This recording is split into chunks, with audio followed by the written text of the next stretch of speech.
on The Walking Dead. She has been playing dictator since we left.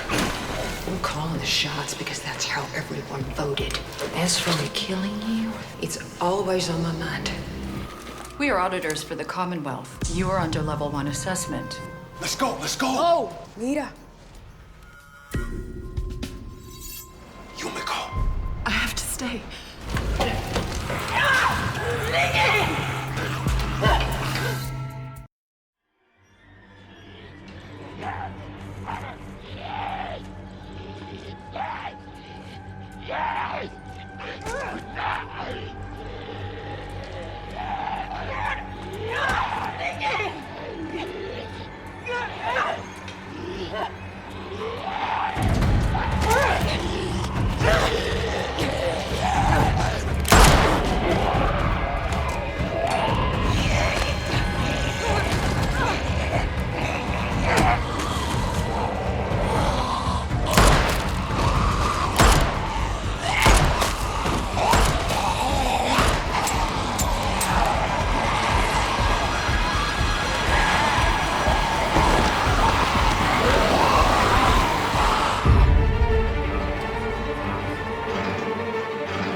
Rusted shut. Safe bet that they all are. Where's Maggie? She was right behind me.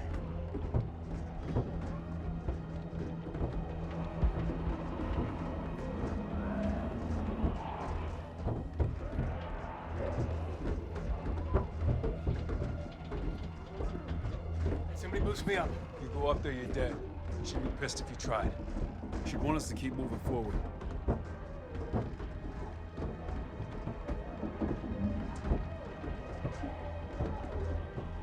right, we need to get that door open. And then we'll go from car to car until we hit the front of the train, then we'll hop off. And then we just keep going.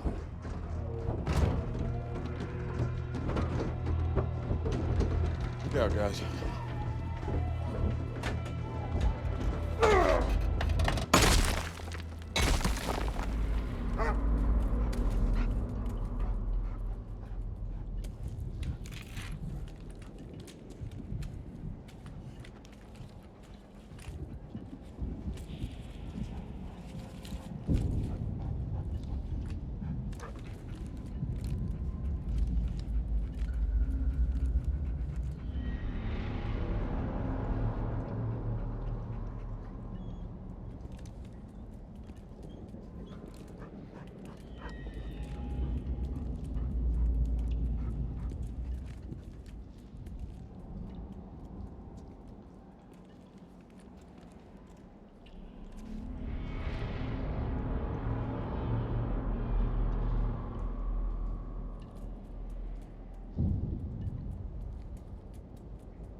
You know what this means, don't you?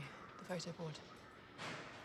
The Commonwealth That was a is wallet-sized photo of you, which means it was in your brother's wallet, which means he kept the wallet on him in the apocalypse, possibly for 10+ years. And who does that? He sounds awesome. real. What? And also what you said. So what's the plan? They have structure, laws. Someone here's in charge, and I'm gonna speak to that person. That's it? The plan is talking. Yes. Cold as ice, demand results.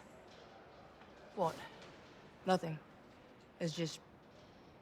It's your bro. You sure you can be cold as ice? Yeah, I was a lawyer. It comes naturally. Look, I love my brother. But I hadn't seen him in a really long time before all of this, and I assumed it doesn't matter. I'll be fine as long as I can speak to that.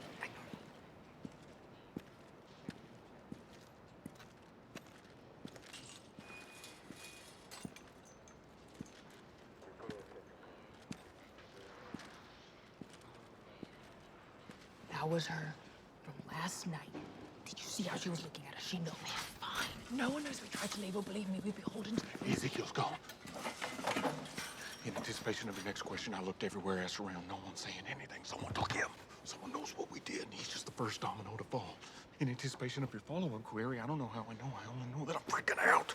It's probably because he told off the big guy. Oh, God, why did he tell off the big guy? We should talk to them.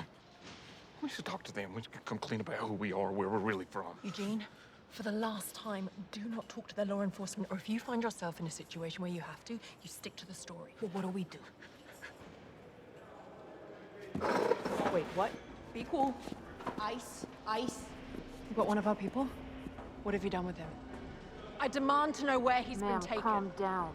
I don't know where your friend is. Well, then there's no reason for us to continue this conversation. I'd like to speak to somebody who can actually give me answers. Who do you report to? You want to speak to my supervisor? That's right, we want to talk to the manager.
I'm not sure why you're here. You've already been assessed. You think you've been assessing me? No, dear. I've been assessing you. You don't know anything about Your me. community's large and organized. There's a bureaucracy, and you're part of it. You probably had a job like this before the world fell. If I had to guess, I'd say forensic psychologist. Perhaps you were an academic. Researcher? Your role is to assess threat for your community. You ask about who we were because someone above you has decided that that's a good baseline position from which to judge who we are. So you poke around the dusty corners of our brains, test our sense of boundaries with queries about our toileting habits. You raked one of my people over the coals due to a $2 bill, which makes me believe your currency is the US dollar, and that you need to strictly control the amount in circulation. You use familiar money as a powerful psychological tactic because you know how desperately people miss the old world. You want to understand what we're capable of, and whether we can enhance your community or if we'd simply be a drain on resources. But the truth of it is, you need to justify your existence too. Because isn't it almost more valuable now to have someone who can haul the trash and keep the streets free from disease than someone who can write endless lists of questions, given that at the end of the day, you just need to rely on your gut instinct about whether or not the person across from you will or won't murder you in your sleep. But you're both people that follow the rules. I was a lawyer. I like rules. They bring order to the chaos. Which means you need me. I have reason to believe my brother, a thoracic surgeon, is living out the Commonwealth and is looking for me. I'd like expedited processing for my group, as per your community's asylum and immigration policies. Where did you go to school again? Undergraduate at Oxford, JD is from Harvard, which you very well know. Would you like me to list my professional credentials again?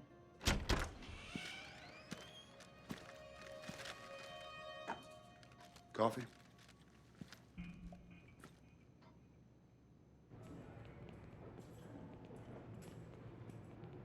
Stop moving. You're taking my nerves over the edge to a proverbial 11 on a scale of 10. I can't help it. We've been waiting and waiting, and now I have to be really, really bad. I shouldn't have mentioned it. I'll be right back. No more splitting up. Eugene, if that fine-ass dude in the orange suit just walked in there with a coffee, things must be going good for Yumiko, right? Maybe she'll be out by the time I'm back.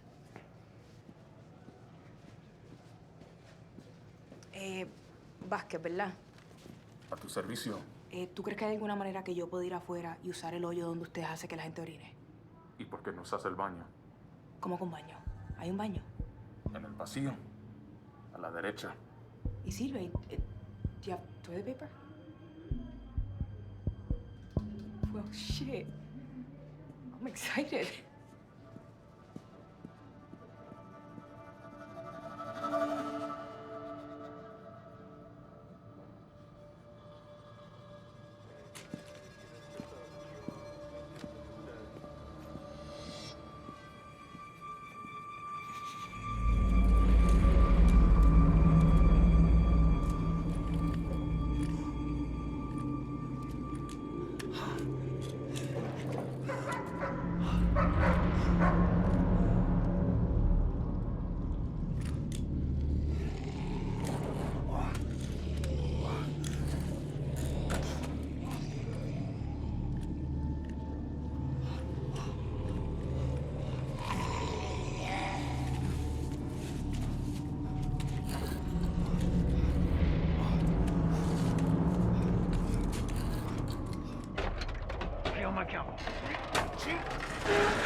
You guys handle that one.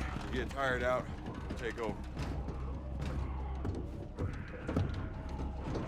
Is that the roof? Could be walkers. Shh. It's below us. It's Morse code. It's SOS.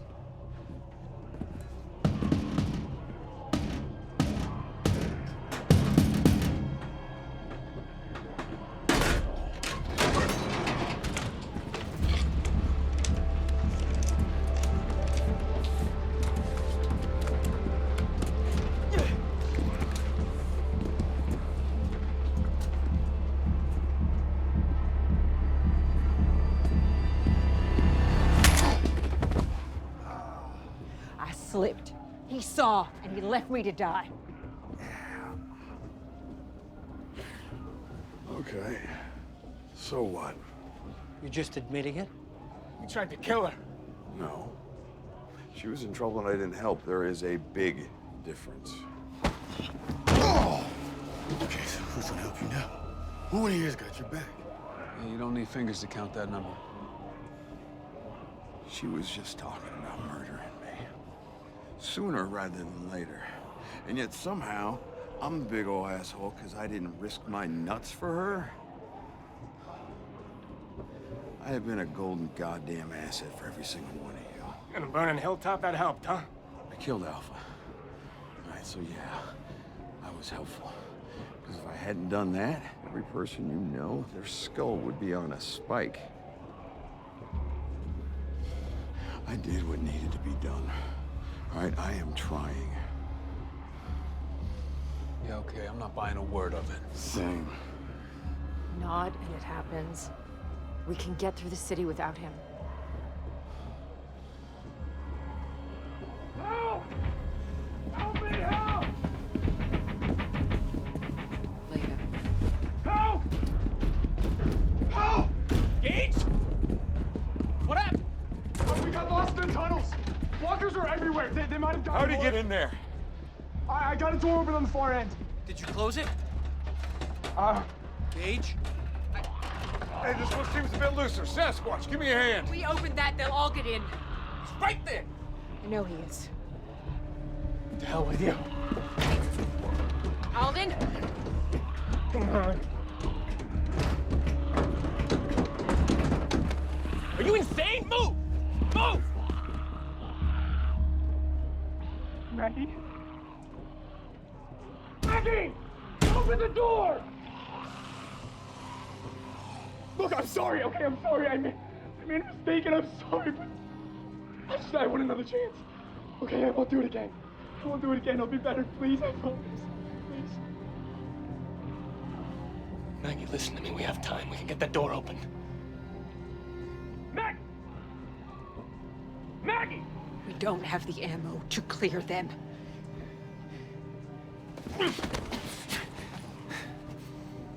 Let it go. I'm sorry.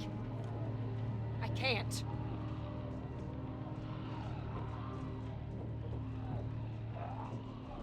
Liar.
Pardon me, I've been waiting for my friend Yumiko.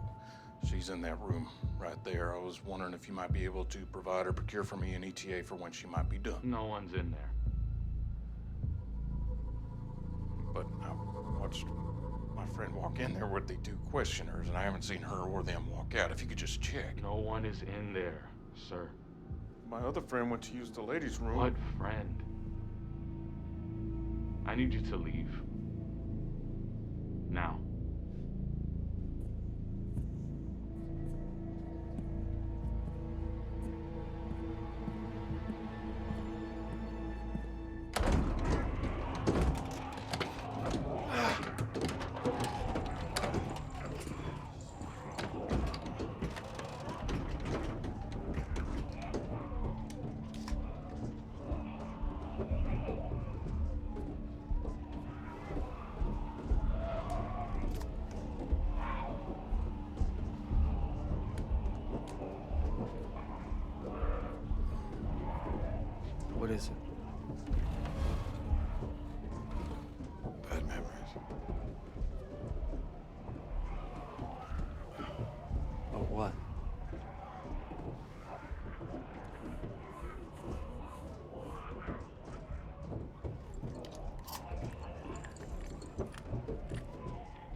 You guys don't want to look at him.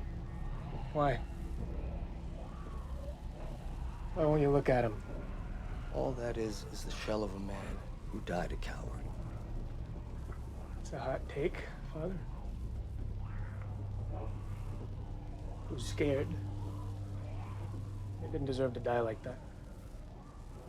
In the worst way imaginable. There are worse ways. A lot worse.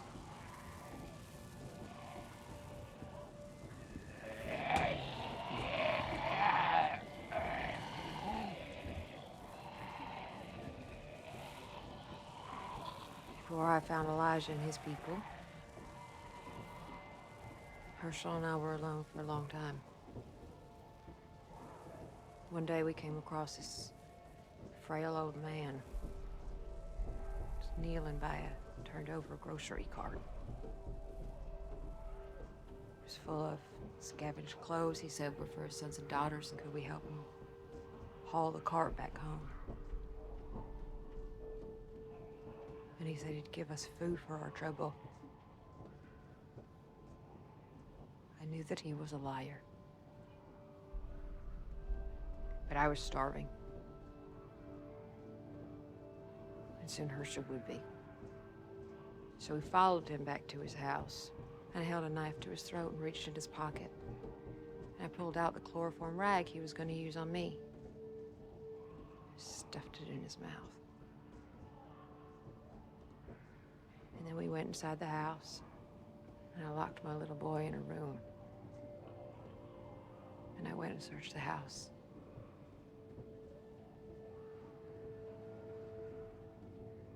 There were these 3 deformed, I wouldn't call them men.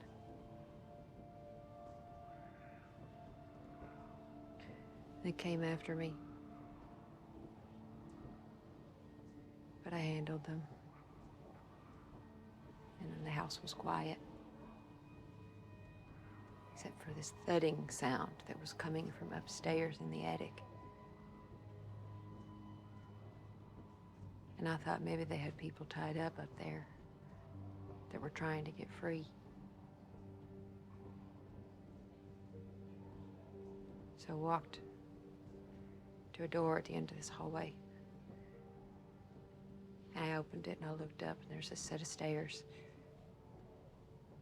And at the top of the stairs is this shadow, writhing and rocking. I thought it was an animal. And all of a sudden it fell down the stairs. It came right at my feet. It was a walker that used to be a woman. Her arms and her legs had been cut off, stitched up. Her eyes gouged out. No tongue. And she was wheezing through an open, cauterized gash in her throat where her vocal cords had been ripped out. And her belly was round and full. And whatever was inside of there was trying to get out.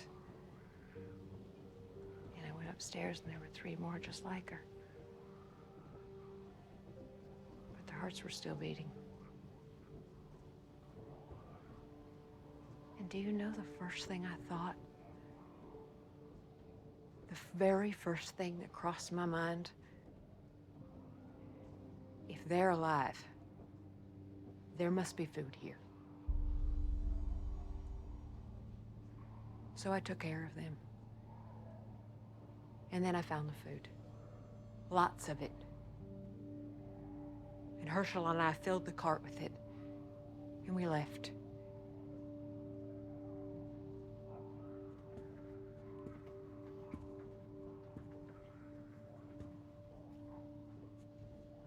I don't feel anything when I tell you that.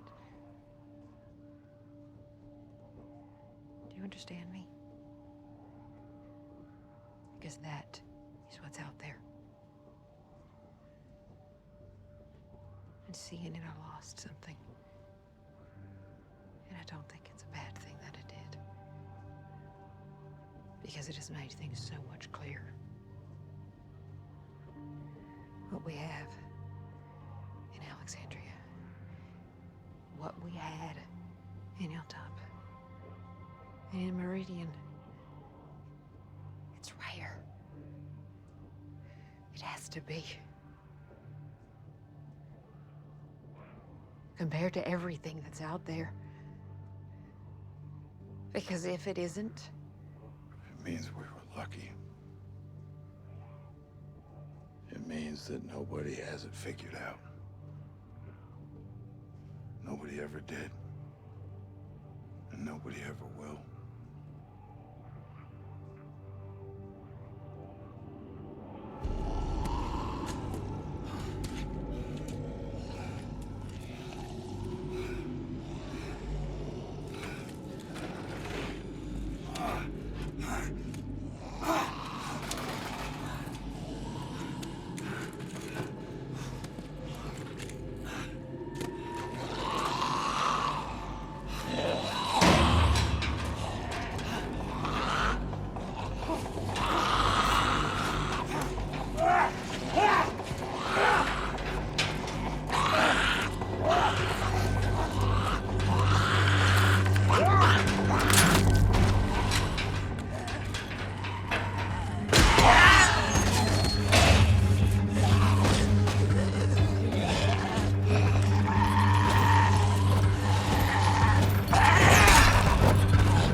How bad is it?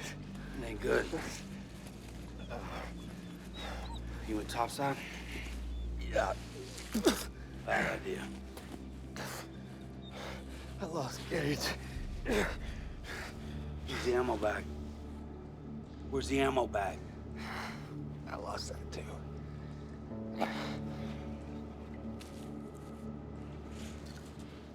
Don't stop, but don't waste that on me. Here, that's all I got.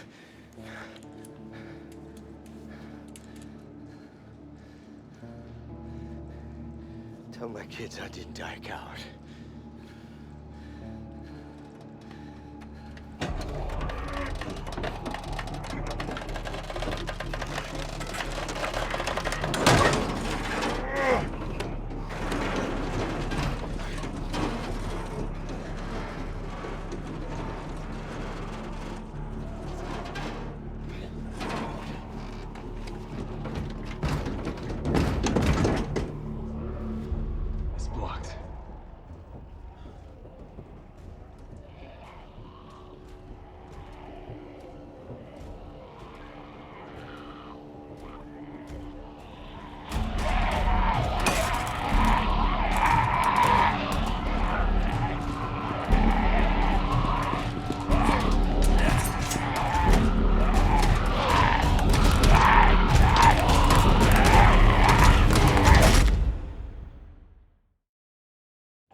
What have you done with my traveling companions?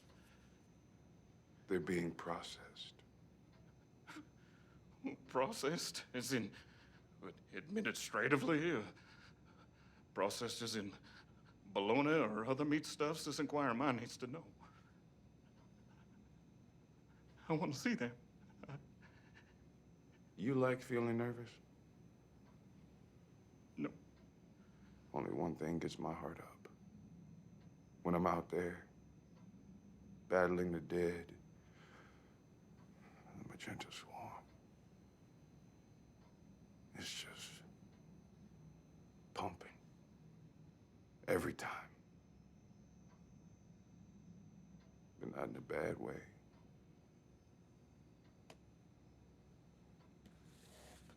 Here, mop up.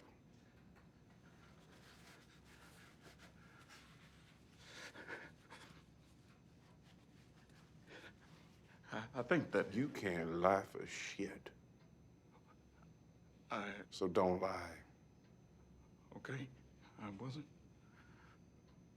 going to. You weren't? No. That makes me like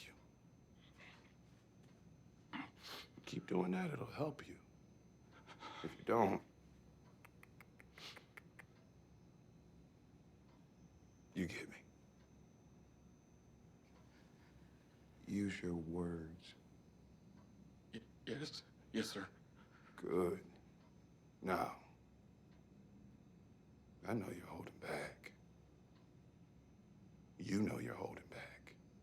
I'm gonna give you 2 questions. You're gonna give me 2 answers, truthful ones. You do that, you get to go. You get to see your friends again. Everything will be okay. It's that simple. Ready? Where is your settlement? And why were you at that train station? Eugene, if you lie, I'll know. Okay, dokie.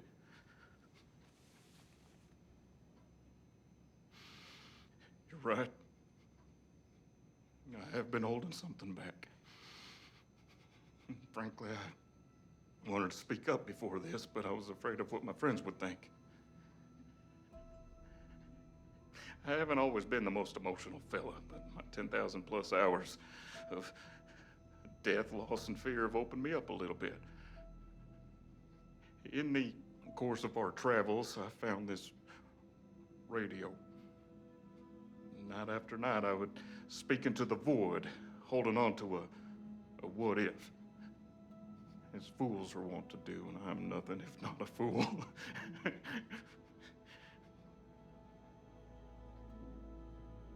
Then one night, a voice came back from said void. A beautiful voice. We got to talking, and she was not repulsed by my musings.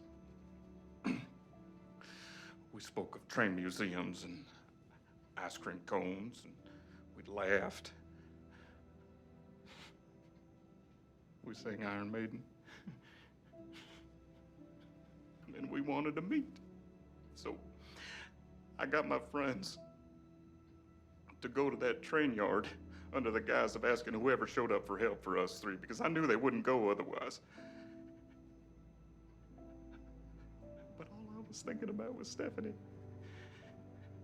So yes, I lied. I've been lying this whole time because I'm afraid to lose the 3 friends I have in this world. And I lied to Stephanie about being from a large settlement because I was afraid that maybe she was not who she said she was. That maybe she was a femme fatale, laying a trap for a lonely heart. My track record in the romantic realm is spotty at best. I'm not one for whom any relationship come easy, particularly those with the fairer sex. And I am, in fact, a virgin, even though I have observed the act far more times than I care to admit. thank you for holding back your titters. I was hoping that after a suitable period of courtship, that Stephanie might be the one to change my unenviable status. Because deep down, I was hoping that maybe, in fact, she was my one true love. And now I've been forced to admit that in this room, and I'm humiliated by it.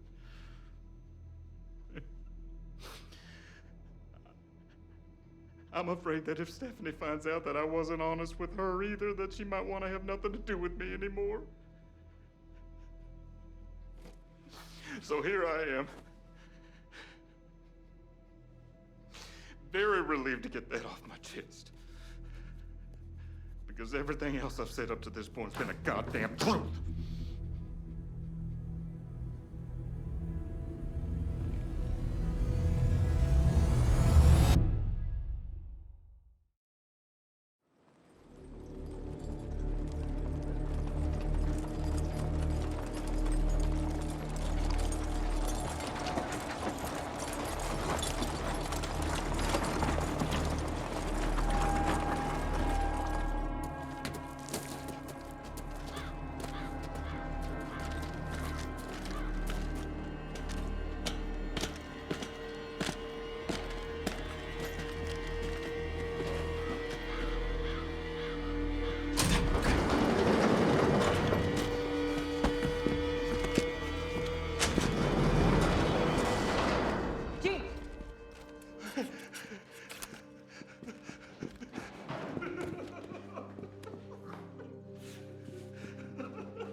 Okay, Red.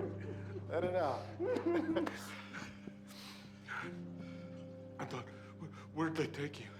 An infirmary. A medic steamed my face, gave me this nasty herbal cough syrup, and I slept. They spiked the cough syrup? No, they took the lantern out of my room, and I fell asleep. Medic checked on me a couple of times, and then they brought Yumiko to visit. And then they took us to a holding room with Princess, and then they brought us here. Yeah, thank God you're here too. We were worried.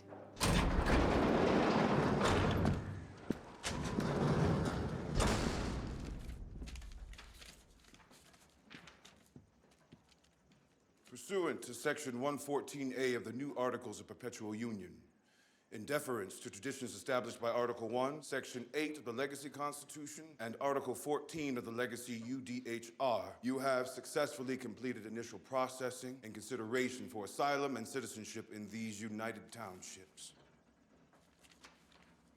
When you walk through these doors, you'll be escorted to orientation by a beat cop. Welcome to the Commonwealth.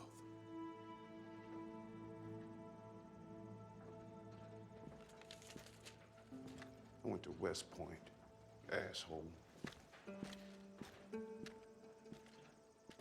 I don't get it. What the hell changed? Why did they all... Don't question it. We're in.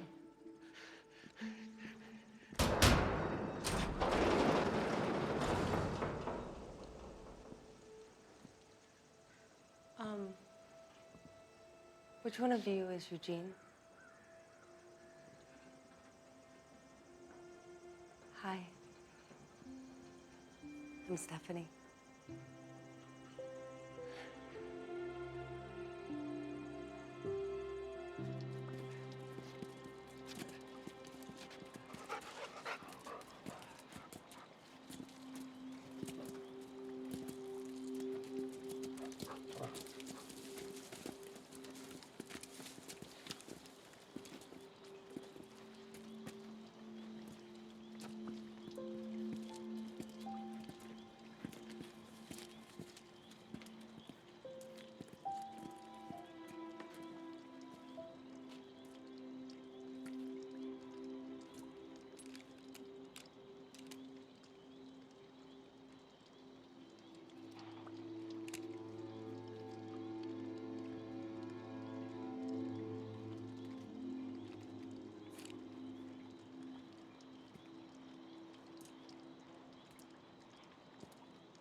What is that? It's a letter from this kid to his parents. It's from back before. You found it? Yeah, down in the tunnel. You see anything else down there? It's the same stuff you saw.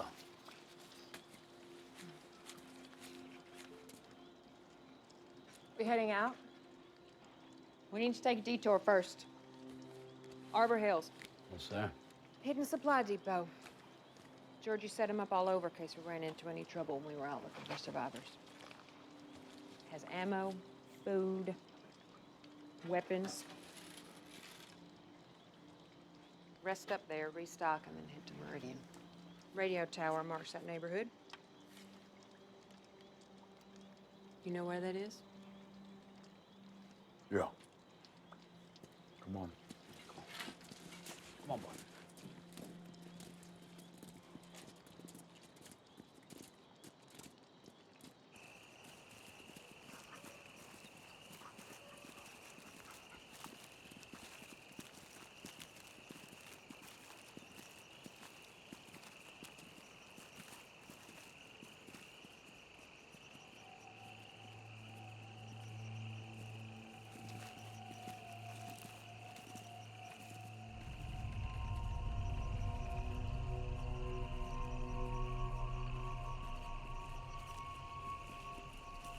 This place sure has gone to shit since last time I was here.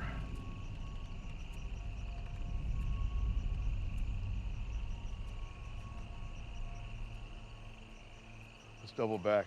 We can cut through.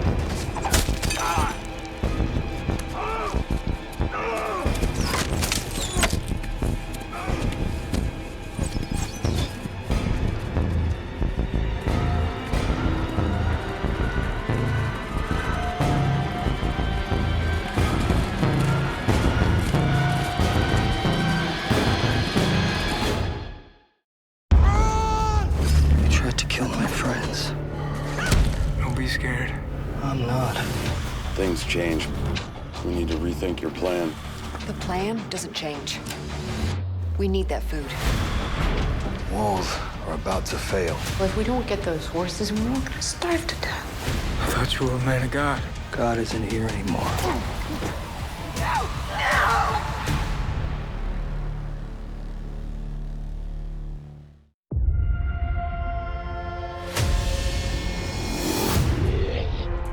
When we start, we see that Maggie, she's down there, she's fighting the walkers. For our heroes, you're not a hero unless you fight through things and you survive things. And Maggie is a survivor. She has been through a lot. Putting her in situations where she's really just having to be strong and smart, that's always a good place to put our heroes like Maggie. So we just felt like it was important to start the episode on her like that because you just see like how determined she is to get through her mission.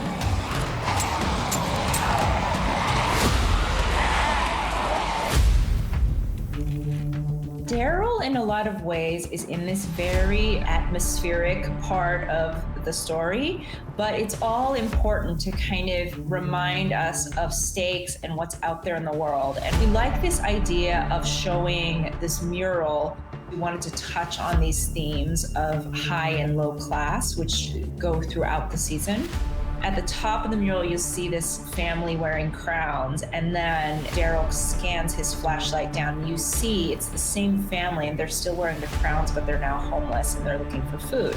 And you see people who are in crowns that are being torn apart, not by zombies, but by other humans. And so we were trying to tell the story of what happened in these subway tunnels, and the backstory of it is that there was this massive class struggle that happened. People wound up being murdered and stuffed in bags. And so you see a mixing of people who are homeless along with people who had a lot of money. You know, there's a guy in a suit with just a suitcase full of cash that he tried to run away with, which you now think like, well, that was useless.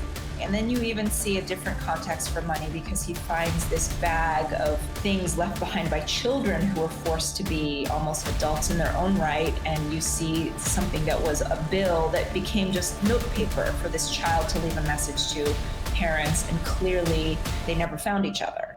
You know, there was a bunny that Maggie saw on the tracks, and you see the photo of these two beautiful children, and the daughter had the stuffed bunny. So they either didn't make it or at the very least, they had to run and leave that toy behind. So for Daryl, as he's kind of going through, it's a reminder for him that the mission they're on is to prevent their people from winding up in a place like this. Keeping them afloat is worth the sacrifice for our heroes.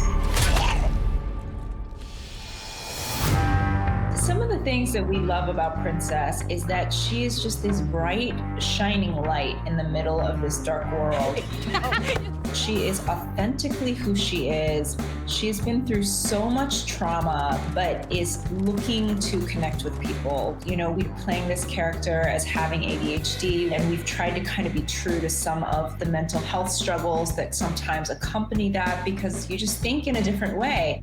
And sometimes people don't accept that. But, you know, we've seen that she's incredibly observant, and that because she can sort of hyper-focus on things, she notices things that a lot of people miss. And so that in and of itself becomes this thing that helps our people almost escape in the first episode. I also think, like, you know, she's not shy. She just kind of is like, well, I gotta go to the bathroom, so I'm just gonna talk to this guy.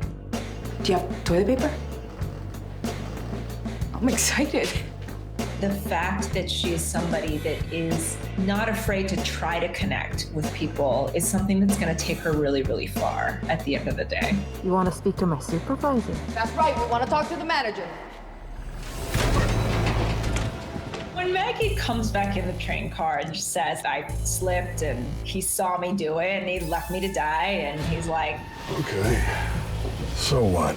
that's just Negan. I don't think he feels a lot of shame about like the things that he does as a survivor. And I think he's always been oddly a straight shooter. He pretty much tells you who he is and what he thinks. And he tells every person what he thinks of them. Like a lot of times, like, he can be a real bully at times, like to people, and just kind of call them names and things like that. I'll tell you why I'm here, man, Teds. I'm real close to shoving a gag in your mouth. Well, why don't you get up on your little tippy toes and try? There's definitely no not knowing where you stand with Negan. Hey, this one seems a bit looser. Sasquatch, give me a hand. In the scene with Gage, we felt that it was really important to come to a point in this story where a horrible decision had to be made. Gage is so young. I mean, the guy is kind of a jerk. He was part of the group that was bullying Lydia at Alexandria. He was sort of complicit in this attack on her. But we thought, like, you know, somebody like that who's still kind of young and growing, he's out on this mission because he wants to try to help and try to redeem something. But he made some bad choices once again. Gage! He took our supplies. He runs off at the first opportunity and he takes supplies with him. When he comes back, our people would have let him back in if they could have. But I think when they look at the math of like, you've got a herd of zombies coming after you, you were a coward. If we let you in, now we're gonna use our ammo, we're gonna use our energy. You might die anyway, and we might all die. I think that Maggie kind of looks at that and she thinks like a general and goes like, you're an acceptable loss in order for the rest of us to go on. But that doesn't make the decision any nicer or easier, because he also takes his moment to kind of say, F you, like, if you're gonna do this, then you're gonna watch me turn in front of you. Like, that's what's gonna happen.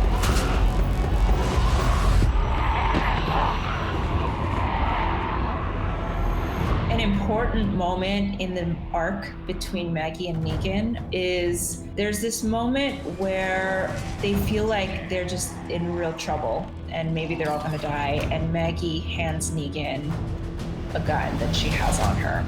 Maggie really is just kind of like cold, hard leader at that point. Right then, he's just an asset.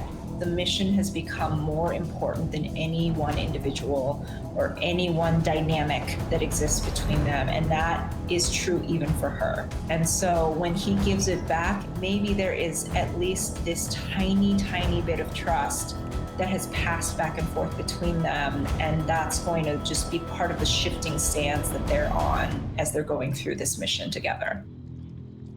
The final scene with the Reapers shows, like, they've got the hanging bodies and all kinds of things. Like, there is definitely sort of this apocalypse now type of vibe to them. This element of don't mess with us. Our territory's our territory. Don't cross. But if you do, there's going to be a problem. And just the way that they're marching forward, you see this sort of boldness of like, we're not afraid of coming to meet you. They are very, very, very formidable, and they know it.